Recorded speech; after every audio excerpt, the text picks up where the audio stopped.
nous faisons face à une violence physique brutale.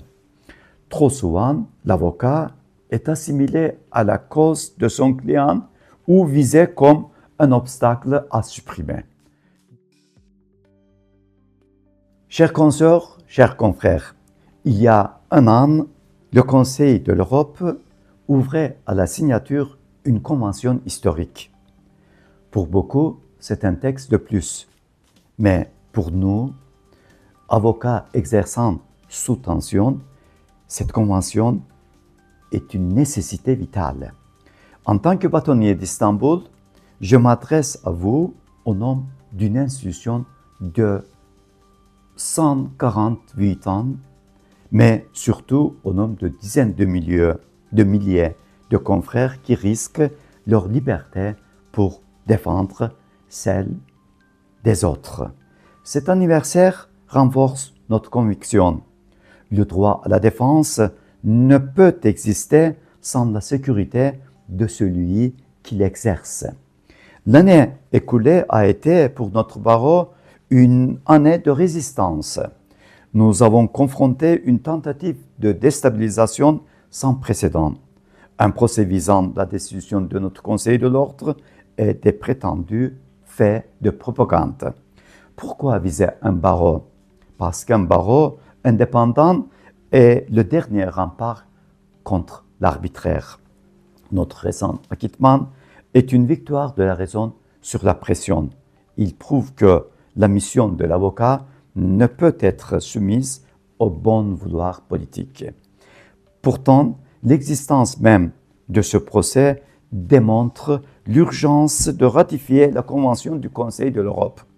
Nous avons besoin de mécanismes internationaux pour empêcher que le droit ne devienne un outil de harcèlement contre la défense. Au-delà des tribunaux, nous faisons face à une violence physique brutale. Trop souvent, l'avocat est assimilé à la cause de son client ou visé comme un obstacle à supprimer. Dès le 27 mai 2025, lors du premier colloque international organisé par notre barreau, nous avons lancé l'alerte.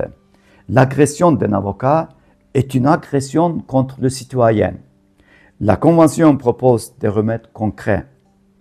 Elle oblige les États à enquêter, à garantir un environnement sûr. Elle n'accorde pas un privilège à l'avocat, elle garantit l'accès du citoyen à la justice.